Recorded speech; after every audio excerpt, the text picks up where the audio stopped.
নমস্কাৰ।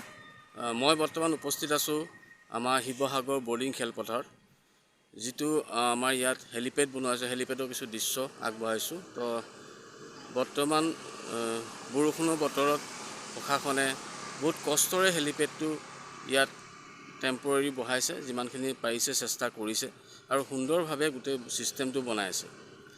তো আপোনালোকে সকলোৱে চিনি পায়, এইটো হৈছে শিৱসাগৰ বৰ্ডিং খেলপথাৰ। আৰু ইয়াত আৰু এটা বস্তু মই দেখাবলৈ গৈ আছোঁ যে আমাৰ শিৱসাগৰ প্ৰশাসনে কিমান সুন্দৰভাৱে এই গোটেই কামখিনি কৰি আছে। তো জনসাধাৰণক শুশ্ৰূষা কৰিবৰ বাবে তাৰ কিছু দৃশ্য আগবঢ়াইছোঁ, চাব।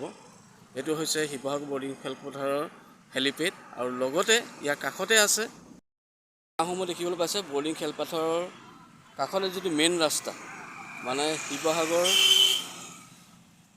যিখন চৰকাৰী গভ MVN স্কুল আছে তাৰ সন্মুখতে এইখিনি নাও, বিভিন্ন জিলাৰ পৰা যিখিনি নাও পঠিয়াইছে সেইখিনি সুন্দৰভাৱে ৰাস্তাৰ কাষতে থৈছে। এইখিনি দেখাবলৈ যিমানটো পাৰি চেষ্টা কৰিছোঁ। তো ইমান সুন্দৰভাৱে প্ৰশাসনে কাম কৰি আছে ৰাইজৰ সেৱাৰ বাবে। তো সেইবাবে পুনৰাই মই শিৱসাগৰ প্ৰশাসনৰ বিষয়া সকলোকে আমাৰ সকলোৰে ফালৰ পৰা ধন্যবাদ জ্ঞাপন কৰিছোঁ।